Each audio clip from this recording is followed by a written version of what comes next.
સુરતના ગોડાદરા નજીક નહેર પાસે ખોદકામ દરમિયાન ગુજરાત ગેસ લાઇન લીકેજ થઈ હતી અને આગ લાગવાની ઘટના બની હતી। સુરતના ગોડાદરા નહેર પાસે ખોદકામ દરમિયાન ગુજરાત ગેસની લાઇન લીકેજ થઈ હતી અને આગ લાગવાની ઘટના બની હતી। ત્યારે 1 કલાકની મહેનત બાદ ફાયર વિભાગની ટીમ દ્વારા આગ પર કાબુ મેળવવામાં આવ્યો હતો। ત્યારબાદ ગુજરાત ગેસની ટીમ અને જીબીની ટીમ ઘટના સ્થળે પહોંચી હતી। ગેસ લીકેજ થવાને કારણે આગના ગોટે ગોટા ઉડી રહ્યા હતા।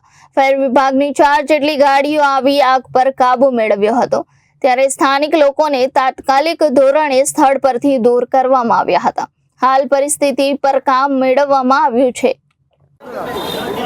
सब fire officer Sunil Chaudhary Dumbhal fire station કયો વિસ્તાર છે, કઈ રીતની આગની ઘટના હતી? આસપાસ ચોકડી ઓલરેડી અમે બીજા કોલમાં જતા હતા। છોકરી લિફ્ટમાં ફસાયેલી હતી અને બીજા કોલમાં જતા હતા। અચાનક આસપાસ ચોકડી પર આવ્યા તો જોયું કે આગની જ્વાળા ઊંચે ઉડતી હતી।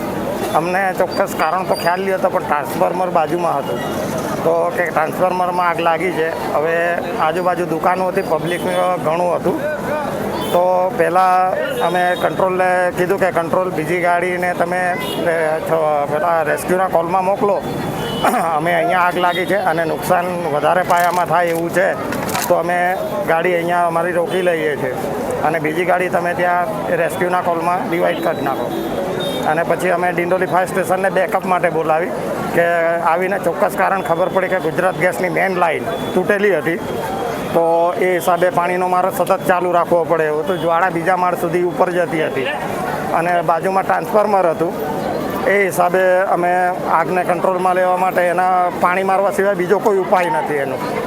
અને ગુજરાત ગેસ જ્યાં સુધી નહીં આવે ત્યાં સુધી સતત પાણીનો મારો ચાલુ રાખવામાં આવે। એ હતું મેઇન રીઝન। લાઈન લીકેજ થવાનું કારણ?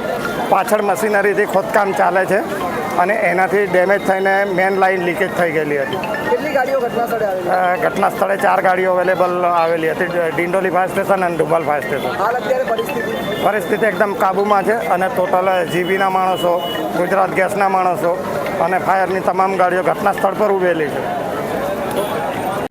Bureau report Janadesh news Surat.